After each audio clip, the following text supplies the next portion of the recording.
नमस्कार दोस्तों, मैं हूं लोकेंद्र और क्राइम तक में आपका बहुत बहुत स्वागत है। और आज मेरे साथ आसिम है कैमरे पर। आज की कहानी, वारदात या घटना जो भी है वो जान लेने की नहीं है बल्कि जान बचाने की है। और कैसे जो इंफॉर्मेशन टेक्नोलॉजी है उसने ज़िंदगी कहीं ना कहीं थोड़ी मुश्किल भी करी है लेकिन बहुत आसान भी कर दी है। और शायद यही इंफॉर्मेशन टेक्नोलॉजी की वजह से ये जो मैं आज आपको कहानी सुना रहा हूँ उसकी वजह से एक शख्स की जान बच गई। और ताज्जुब की बात यह है कि जिसने जान बचाई वो इंडिया से, यानी अपनी देश से 7,000 किलोमीटर दूर बैठा हुआ था। और 7,000 किलोमीटर दूर बैठकर उसने एक आदमी जो सुसाइड करने वाला था उसकी जान बचाई। तो कहानी और ये वारदात, ये घटना जो है बड़ी दिलचस्प है। उसकी बात बाद में करेंगे। पहले तो मैं, आज 11 तारीख है, ये कल 12 तारीख को आप 1:30 बजे इसको सुनेंगे। तो आज भी बहुत सारे लोग हैं जो जन्माष्टमी मना रहे हैं, उनको भी बधाई। और 12 तारीख यानी कल कल भी देश में कई इलाकों में जन्माष्टमी मनाई जा रही है।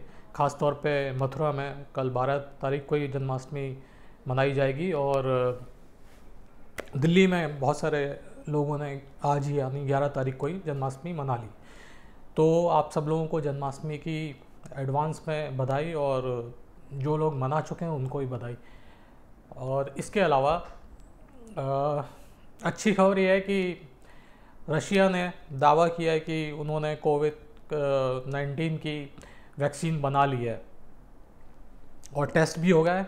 करीबन 38 लोगों पे टेस्ट किया गया है इस वैक्सीन का और सब में एंटीबॉडीज़ डेवलप हुई हैं। और रशिया के जो प्रेसिडेंट हैं पुतिन, उन्होंने इस बात की घोषणा करी और उन्होंने ये भी बताया कि उनकी जो बेटी थी वो एज अ वॉलंटियर ये जो टेस्ट हुआ था वैक्सीन का उसमें उसने पार्टिसिपेट किया था। और उसको 2 बार टीके लगाए गए और उसके बाद बताया कि उसकी टेम्परेचर थोड़ा सा बढ़ा था लेकिन अब वो बिल्कुल सही है। तो ऐसे 38 लोग थे जिनके ऊपर ये वैक्सीन का टेस्ट किया गया था। और सारे के सारे जो थे उन्होंने एंटीबॉडीज़ अगेंस्ट कोविड-19 वायरस वो डेवलप करी। तो उम्मीद ये है कि आने वाले टाइम में ये मास स्केल पे इसका प्रोडक्शन होगा। और इनका ये कहना है कि जनवरी 2021 में रशिया इसका मास प्रोडक्शन शुरू कर देगी और यानी कि दुनिया भर के लोगों के लिए ये वैक्सीन वो मुहैया कराएगी। तो रशिया ने तो बना लिया। इंडिया में भी 2 कंपनीज हैं, आप जानते हैं, एक तो सीरम इंस्टीट्यूट है और इसके अलावा जो कैडिला है वो भी इस रेस में साथ साथ भाग रहे हैं कि कौन पहले वैक्सीन बनाएगा। तो उम्मीद ये है कि भारत में भी जल्दी आपको शायद अच्छी खबर सुनने को मिले।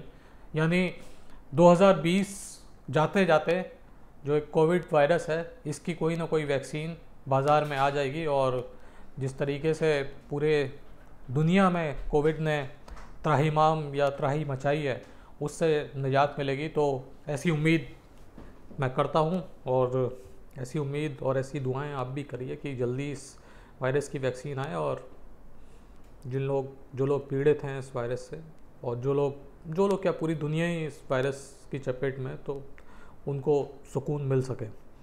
आज की जो घटना है, घटना ही कहूँगा क्योंकि इसको वारदात मैं नहीं कह सकता। वारदात तब होती है जब गुनाह हो जाता है, लेकिन यहाँ पे गुनाह होने वाला था या उसके पहले ही जो था वो गुनाह होने से बच गया।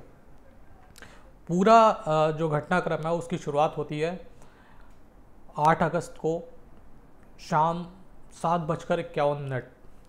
ये 7:51 पे दिल्ली पुलिस का एक डिपार्टमेंट है साइबर का, जिसको साइपैड बोलते हैं। साइपैड की पूरी फुल फॉर्म है साइबर प्रिवेंशन अवेयरनेस और डिटेक्शन। इस तरीके से साइपैड करके एक लोग इन्होंने डिपार्टमेंट बना रखा है दिल्ली पुलिस ने। और साइबर क्राइम से जुड़े हुए जो मामले होते हैं उनको ये लोग देखते हैं, सॉल्व करते हैं, जो इस तरीके से ठगी वगैरह के। और आप जानते ही इस समय वाइट कॉलर क्राइम और जो साइबर क्राइम है वो कितना ज़्यादा बढ़ गया है। तो इस तरीके के मामले इनके पास आते हैं। इसके जो साइपैड के जो डीसीपी हैं इनका नाम है अनिश रॉय। अनिश रॉय अपने दफ्तर में बैठे हुए थे, शाम के 7:51 का वक्त था, तभी इनको एक ISD कॉल मिला। और जो ISD कॉल किया था वो आयरलैंड से आया था और एक महिला ने ये ISD कॉल किया था। जो आयरलैंड वाली महिला थी उसने बताया कि वो फेसबुक की कर्मचारी है और वो आयरलैंड में बेसिकली जो फेसबुक का दफ्तर है वहाँ पे जिस तरीके से अकाउंट यूज़ होते हैं और एक्टिविटीज़ जो की जाती हैं उस अकाउंट के ऊपर, उनको वो मॉनिटरिंग करती है। और ऐसा ही एक अकाउंट के बारे में उसने जिक्र किया कि एक अकाउंट जो मुझे दिल्ली का नज़र आ रहा है और उस अकाउंट की मैं मॉनिटरिंग कर रही हूँ काफ़ी वक्त से, यानी करीबन 1-2 घंटे से, तो मुझे उसमें सुसाइडल टेंडेंसी नज़र आ रही है, यानी जो उस फेसबुक अकाउंट का इस्तेमाल कर रहा है वो शायद खुदकुशी करने वाला है। जब ये बात अनेश रॉय को मालूम चली तो उन्होंने तुरंत बोला कि आप जो भी इससे जुड़ी हुई जानकारी है वो मेरे पास दीजिए। तो एक मेल जो फेसबुक की कर्मचारी थी उसने मेल किया और मेल में उसने डिटेल्स लिखी कि ये जो नंबर लिखा और ये भी बताया कि ये जो नंबर है वो दिल्ली का नंबर है। अनेश रॉय ने तुरंत जो नंबर था वो जो भी कंपनी थी सेल्यूलर उसको दिया और तुरंत उससे डिटेल मांगी गई कि जल्दी से ये बताओ कि ये नंबर किस पते पर रजिस्टर्ड है और नंबर का इस्तेमाल करने वाले का नाम क्या है। तो तुरंत जो सेल्यूलर कंपनी थी उसने बताया कि ये ईस्ट दिल्ली के मंडावली इलाके का नंबर है और यहाँ पे यहाँ इसी इलाके के एक पते पे ये रजिस्टर्ड है। अब अनेश रॉय चाहते तो नहीं, अनेश रॉय ने सीधा जो ईस्ट दिल्ली के DCP हैं जिनका नाम है जसमीत सिंह, उनको तुरंत उन्होंने फ़ोन किया और ऐसे ऐसे बताया कि इस मंडावली इलाके के इस पते पे एक शख्स रह रहा है जो थोड़ी देर में सुसाइड करने वाला है। तो इस पर जो जसमीत सिंह जो थे DCP वो भी बिल्कुल एकदम एक्शन में आ गए और उन्होंने तुरंत ही जो मंडावली थाने की पुलिस थी उसको इन्फॉर्म किया। उन्होंने फ़ोन इस वजह से नहीं किया कि उनको लगा कि अगर मैं एकदम फ़ोन कर दूं तो शायद पैनिक सिचुएशन क्रिएट हो जाए, पुलिस का नाम सुन के वैसे भी लोग डर जाते हैं, तो हो सकता है कि जो बंदा खुदकुशी करने वाला हो वो शायद सोच ही रहा हो खुदकुशी करने की, लेकिन जैसे पुलिस का फ़ोन आ गया और हो सकता है वो पैनिक में आ जाए, पैनिक मोड में आ जाए, तो वो कहीं खुदकुशी कर ना ले। तो जसमीत सिंह जो DCP ईस्ट हैं उन्होंने फ़ोन किया नहीं उस नंबर पे, हालांकि नंबर उनके पास था, पता मालूम चल गया था। तो उन्होंने मंडावली इलाके का जो थाना है उनके SHO को फ़ोन किया और उनको बताया कि इस तरीके से ये पता है, इस पे जाकर देखो तुम कि यहाँ पे कौन रहता है और यहाँ पे कोई शख्स हाल फिलहाल में ही सुसाइड करने वाला है। तो एक टीम जो थी वो तुरंत उस घर की ओर रवाना हो गई और जब वो घर पे पहुँचे तो उनको वहाँ पे एक महिला मिली। महिला के नाम की पहचान बदल दी गई है, पुलिस वालों ने उसका नाम सुमाती दास रखा है, काल्पनिक नाम। तो जब पुलिस की टीम वहाँ पे पहुँची तो वहाँ पे उन्हें सुमाती दास नाम की एक महिला मिली और सुमाती दास से जब लोग मिले तो वो लोग हैरान थे। सुमाती दास बिल्कुल खुश थी, कोई टेंशन नहीं, आराम से अपना घर का काम वाम कर रही थी। पुलिस को लगा कि पता नहीं क्यों फिर कौन सुसाइड करने वाला था, ये महिला तो बिल्कुल खुश नज़र आ रही है, कोई दिक्कत नहीं है इसको। उससे पूछताछ की गई तो उसने बताया कि मेरे जो पति हैं, जिनका नाम ये भी काल्पनिक नाम है, राजेश, इसकी आइडेंटिटी दी है कि मेरे जो पति हैं राजेश, उनके पास ये जिस मोबाइल फ़ोन नंबर का जिक्र आप कर रहे हो वो इस्तेमाल करता हूँ। इस समय वो मुंबई में है।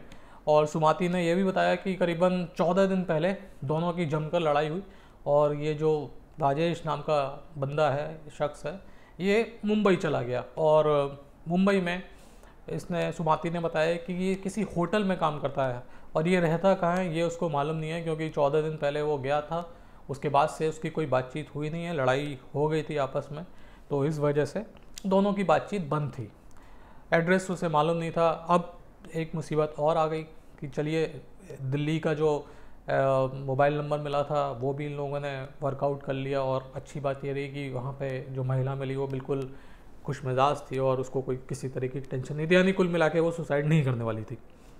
अब पुलिस के सामने ये चैलेंज था कि ये जो बंदा है राजेश, इसको खुदकुशी करने से कैसे रोका जाए।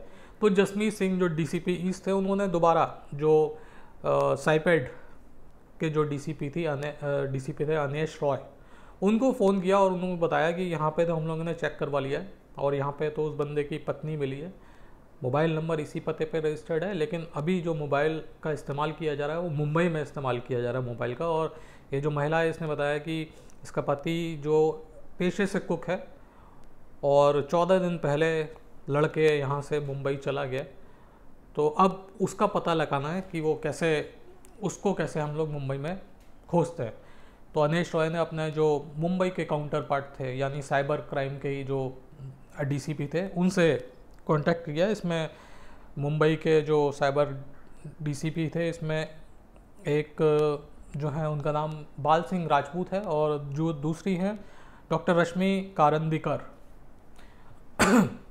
तो इनसे कांटेक्ट किया और बताया कि देखिए ऐसे इस तरीके से सारी चीज़ें हुई हैं कि आयरलैंड से मेरे को फ़ोन आया है और उन्होंने बताया कि ये सुसाइडल टेंडेंसी दिखा रहा है फेसबुक का अकाउंट, और इस तरीके की आशंका जताई कि ये बंदा शायद खुदकुशी कर लेगा थोड़ी बहुत देर में। उसके बाद उन्होंने पूरी कहानी बताई कि इस तरीके से हम लोगों ने दिल्ली के एड्रेस पे टीम भेजी, वहाँ से मालूम चला कि ये बंदा मुंबई में रहता है। मुंबई में केवल नंबर था, कोई पता वता कुछ नहीं था। तो अब लगातार जो मोबाइल था उससे कांटेक्ट करने की कोशिश की गई, लेकिन जो मोबाइल था वो स्विच ऑफ आ रहा था। तो ये जो बाल सिंह राजपूत हैं और रश्मि कारंदीकर, इन्होंने एक टीम लगाई और बोला कि आप लगातार ये जो नंबर है जो स्विच ऑफ आ रहा है इस समय, उसने जो राजेश था उसने अपना मोबाइल स्विच ऑफ कर लिया था, तो उसका से कांटेक्ट नहीं हो पा रहा था। तो लगातार ये लोग उसके नंबर पे कॉल किए जा रहे थे और काफ़ी प्रयास करने के बाद आखिरकार जो राजेश था उसने अपना मोबाइल स्विच ऑन किया और उसके बाद तुरंत ये जो डॉक्टर रश्मि कारंदीकर थी, इनकी तुरंत उससे बात हुई और उसने फ़ोन पे बात करी और उन्होंने फ़ोन पे ही, डॉक्टर रश्मि ने उसको फ़ोन पे, जो डीसीपी है उन्होंने फ़ोन पे ही उसको समझाया, उसकी काउंसलिंग करी और थोड़ी देर में उससे पता वगैरह पूछा। तो उसने बताया कि मैं भयंदर इलाके में रह रहा हूँ एक रेंटेड अकोमोडेशन में, और उसने अपना पता भी दिया। तो एक टीम तुरंत जो भयंदर इलाके का जो घर था जहाँ पे राजेश रह रहा था वहाँ पे डिस्पैच करी गई और वहाँ पे जब टीम पहुँची उन्होंने ये जो राजेश था इसको अपने कस्टडी में लिया, इसकी जो काउंसलिंग थी वो करी, इससे जो भी तकलीफ़ दुख दर्द इसका जो था वो पूछा कि भाई ऐसा क्या हो गया था कि तुम खुदकुशी जैसा करने का मन बना रहे थे। तो उसने सारी बात बताई कि भैया ऐसे जो मेरी बीवी थी उससे मेरी लड़ाई हो गई थी, इसके अलावा मेरी नौकरी छूटी हुई थी कोविड की वजह से, फाइनेंशियल डिस्ट्रेस थी और भी कई सारी परेशानियां उसने बताई। तो उसकी काउंसलिंग की गई और काउंसलिंग करने के बाद इंश्योर किया गया कि अब आगे इस तरीके की जो हरकत है वो तुम नहीं करोगे, और राजेश ने इस तरीके से वादा भी किया कि हाँ आगे आने वाले टाइम में मैं ज़िंदगी को भरपूर जीऊँगा और कभी भी जो निराशा है वो अपने ऊपर हावी नहीं होने दूंगा। तो ये आज की घटना थी, ये आज का घटना थी और बहुत अच्छा मुझे लगा कि किस तरीके से आयरलैंड में जो मॉनिटरिंग कर रही थी बंदी, जो महिला मॉनिटरिंग कर रही थी ये फेसबुक अकाउंट्स की, उसने तुरंत इनिशिएटिव लिया। उसे सुसाइडल टेंडेंसी दिखी, उसने तुरंत इनिशिएटिव लिया और उतना ही इनिशिएटिव जो दिल्ली साइपेट के डीसीपी हैं अनेश रॉय उन्होंने भी लिया, जो जसमीत सिंह हैं और बाकी के जो मुंबई साइबर के जो दोनों हैं बाल सिंह राजपूत और डॉक्टर रश्मि, इनका भी कितना एफर्ट्स थे। यानी सोचिए कि 7000 किलोमीटर दूर से एक बंदी ने इनिशिएटिव लेना शुरू किया और दिल्ली से मुंबई की दूरी भी कम से कम 1000-1500 किलोमीटर से कम तो नहीं होगी जितना मैं समझता हूँ। तो आप ये देखिए कितने एफर्ट्स लगाए गए, टीम्स पहुँची, एक टीम दिल्ली के एड्रेस को वेरीफाई करने पहुँची, दूसरी टीम जो मुंबई वाली थी वो भी लगी रही लगातार फ़ोन करने में, और जब फ़ोन मिल गया तो कैसे काउंसलिंग की गई, कैसा एक आदमी जो तुरंत सुसाइड करने वाला था उसको सुसाइड करने से रोका गया। तो बहुत ही लाजवाब और बहुत ही अच्छा ये इनिशिएटिव और हर किसी का जो एफर्ट्स था वो इसमें लगा, वो चाहे फेसबुक का हो, चाहे दिल्ली पुलिस का हो, चाहे वो मुंबई पुलिस का हो। तो एक जो टीम एफर्ट था और एक टीम एफर्ट की वजह से एक जो शख्स था उसकी जान बच गई। तो आज के लिए इतना ही, फिर आपसे मुलाकात होगी, तब तक के लिए अपना ख्याल रखिएगा। और इसके अलावा और मैं क्या बोलूँ, वही कि कोविड से थोड़ा बच के रहिए, अगर ज़रूरी ना हो तो बाहर ना जाएं। तब तक के लिए आप, मेरे ख्याल से अगर आप बाहर थोड़ा बहुत बाहर जाने से बचेंगे तो मेरे ख्याल से काफ़ी असर पड़ेगा। तो ख्याल रखिए। जय हिंद, जय भारत।